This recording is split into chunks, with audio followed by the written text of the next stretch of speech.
Welcome to another episode of the Couch Chat, and get this, we have a Pope.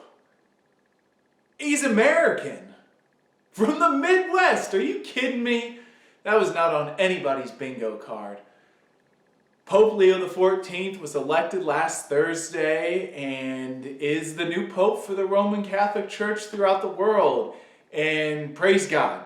It's always a difficult time as a Catholic when we don't have a Pope. You always feel a little bit like an orphan. And so just having a Pope is the first thing that is just exciting.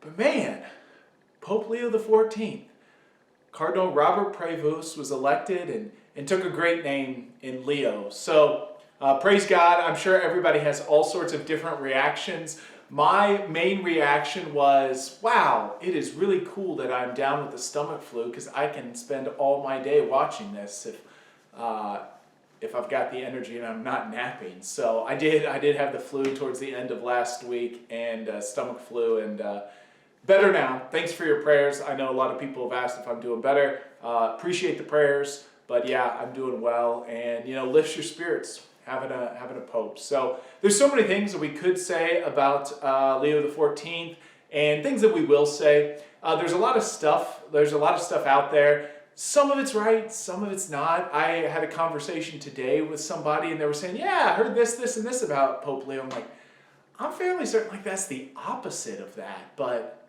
so like anything in the media, feel free or be attentive to what we read. May not always be 100% true or so just always read things with a grain of salt, but that's things for a different day.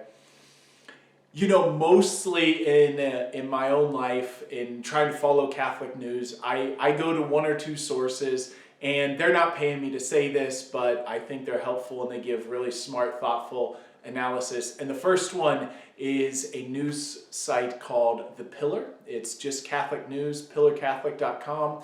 A handful of great people do a lot of really solid, thoughtful journalism. They'll make you read, they'll make you think, but it's totally worthwhile if you want solid, well-reported Catholic news and stuff that kind of gets stories out there. So anyways, I highly recommend subscribing to The Pillar or Catholic News Agency, which is like the wing of news of EWTN. So that's kind of the order I go to things also. So anyways, for what it's worth, they've got some great reporting on those two places. So, yeah, wild.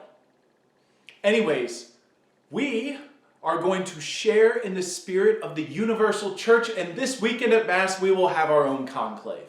It will not be secretive. You will not be locked in the church to participate in the conclave, but we will have an election.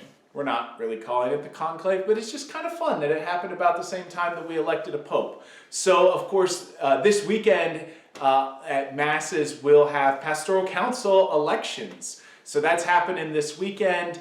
We're going to do things just slightly different that might make it more convenient and not scatter paper and pencils all over the church.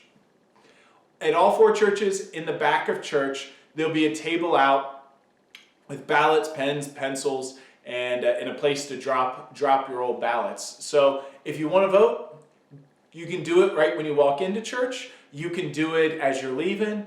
Don't do it during, that's just tacky.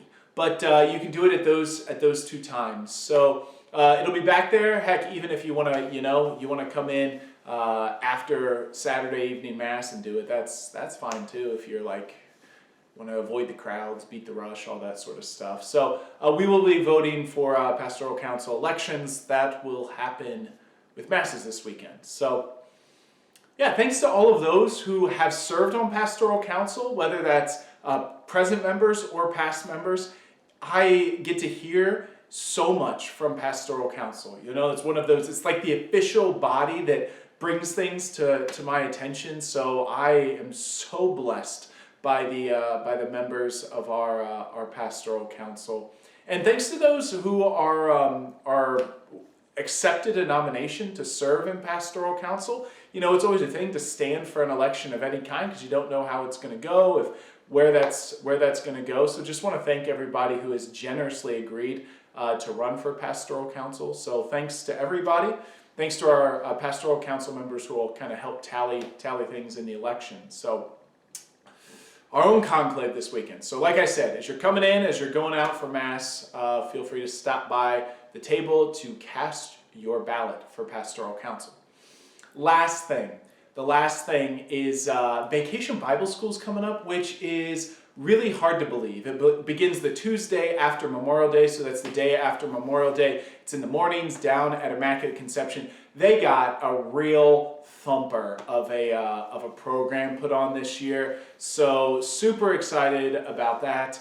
And so we need a handful more volunteers. So if you're looking to volunteer, there's information in the bulletin about volunteering. If you want to register your child, there's information in the bulletin, I believe, about how to do that. Also on the website, I think that we need a couple people to do some bread baking. So if you're feeling particularly, I was trying to think of a bread-related word without just saying like bready, but shoot, got nothing. So if you're feeling like helping, if you're feeling particularly helpful and you want to bake some bread, that would be much appreciated. So thanks to everybody who's helping with Vacation Bible School. It is always a great week. So that's it for the conclave.